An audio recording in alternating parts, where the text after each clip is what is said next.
नमस्कार। आज के इस करंट अफेयर्स और सिलेबस मैपिंग एक्सप्लेनर में आपका स्वागत है।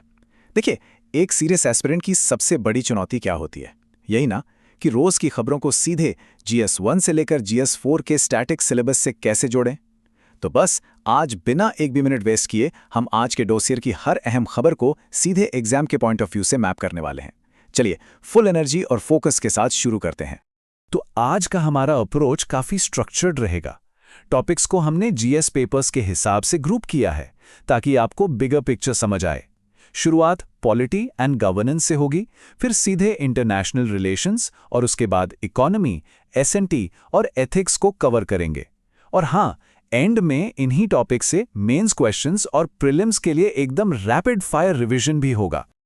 ऑलराइट, तो बढ़ते हैं हमारे पहले सेक्शन की तरफ, पॉलिटी एंड गवर्नेंस डायनामिक्स। अब देखिए, मणिपुर में जो कुकी जो विरोध प्रदर्शन हो रहे हैं, उन्हें सिर्फ एक न्यूज़ इवेंट की तरह मत देखिए। परीक्षा के नजरिए से इसका एक ठोस विश्लेषण जरूरी है। इन प्रोटेस्ट के कारण वहां सीधे आर्टिकल 356 यानी प्रेसिडेंट्स रूल लगाने की मांग उठ रही है। और यहां से ये टॉपिक डायरेक्टली जुड़ जाता है आपके जीएस पेपर 2 के कोर फाउंडेशन से, जो है सेंटर स्टेट रिलेशंस और कॉन्स्टिट्यूशनल मशीनरी का फेल होना।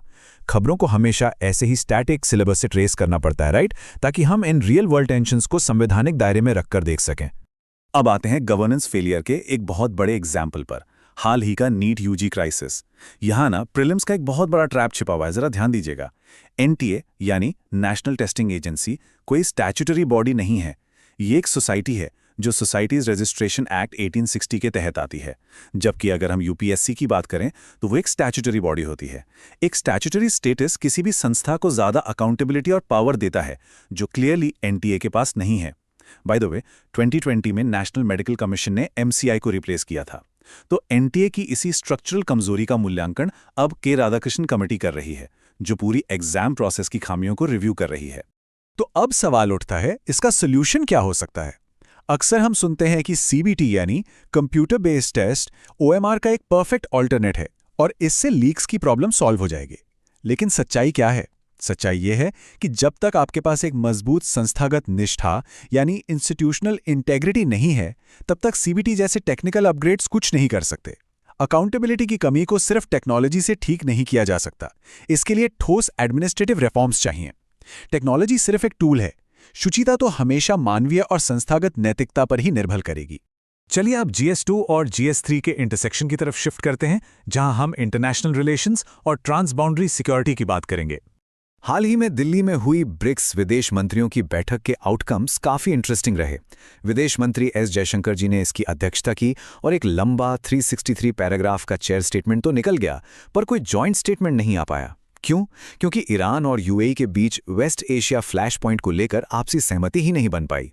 एक और पॉइंट नोट कीजिए, ब्राजील के विदेश मंत्री ने क्लियर किया कि उनका फोकस डी-डॉलराइजेशन पर नहीं बल्कि लोकल करेंसी ट्रेड पर है। तो बेसिकली बात यह है कि अब इस 10 सदस्यों वाले नए ब्रिक्स में ओरिजिनल कंसेंसस को मेंटेन करना काफी मुश्किल हो रहा है। जैसे जैसे मेंबर्स बढ़ेंगे, ये जियोपॉलिटिकल विरोधाभास तो आएगा ही। ऐसे ही ग्लोबल टेंशन्स के बीच एक बहुत ही इंपॉर्टेंट और अहम कीवर्ड निकल कर आता है, हाइड्रो डिप्लोमेसी। इसका सीधा सा मतलब है सीमा पार के नदियों और शेयर्ड वाटर रिसोर्सेज का ऐसा प्रबंधन करना जिससे देशों के बीच सहयोग बढ़े और विवाद कम हो। 1960 की इंडस वाटर्स ट्रीटी बरसों से इसका एक प्राइम उदाहरण रही है। देखिए, फ्यूचर की जियोपॉलिटिक्स में पानी का बहुत बड़ा रोल होने वाला है, तो इस कॉन्सेप्ट की ठीक समझ आपके लिए एब्सोल्युटली क्रूशियल है। और ये हाइड्रो डिप्लोमेसी आज की हेडलाइंस में फिर से छाई हुई है। अभी वर्तमान में भारत ने कोर्ट ऑफ आर्बिट्रेशन के पॉन्डेज वाले अवार्ड को पूरी तरह रिजेक्ट कर दिया है।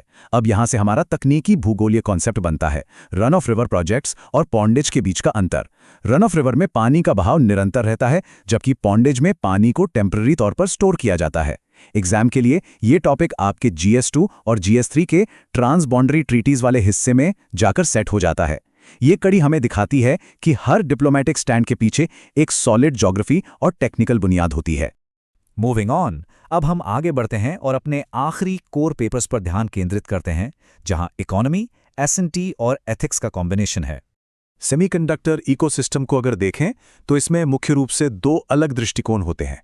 एक है फैब यानी फैब्रिकेशन प्लांट और दूसरा है ATMP यानी असेंबली, टेस्टिंग, मार्किंग और पैकेजिंग। इंडिया सेमीकंडक्टर मिशन खास तौर पर धोलेरा प्रोजेक्ट एक बहुत बड़ा स्ट्रेटेजिक लक्ष्य लेकर चल रहा है। लेकिन यहां ध्यान रखने वाली बात यह है कि एक ग्लोबल हब बनने के लिए हम सिर्फ ATMP यानी पैकेजिंग पर निर्भर नहीं रह सकते। हमें एक एंड टू एंड इकोसिस्टम चाहिए जहां एक्चुअल फैब्रिकेशन यानी चिप्स का मूल निर्माण शामिल हो। ये तुलना भारत की आर्थिक और तकनीकी ऑटोनॉमी के कोर कंसेप्ट को बिल्कुल क्लियर कर देती है। अब इसे जरा GS4 यानी नीति शास्त्र के लेंस से देखते हैं। जब किसी पावरफुल राजनीतिक नेता के परिवार का सदस्य POCS जैसे गंभीर केस में गिरफ्तारी से बच निकलता है तो इसका संवैधानिक आधार क्या होता है? ये सीधे सीधे अनुच्छेद 14 और कानून के शासन यानी रूल ऑफ लॉ का खुला उल्लंघन है। एथिक्स सिलेबस के संदर्भ में ये मुद्दा सेकेंड ARC की सिफारिशों और पब्लिक लाइफ के नोलन प्रिंसिपल्स के वायलेशन का परफेक्ट एग्जाम्पल बनता है। जब पावर का यूज अकाउंटेबिलिटी से बचने के लिए होता है तो वो लोकतांत्रिक मूल्यों को बुरी तरह प्रभावित करता है। एक फ्यूचर प्रशासनिक अधिकारी होने के नाते आपको इस विषय का वस्तुनिष्ठ मूल्यांकन करना जरूर आना चाहिए।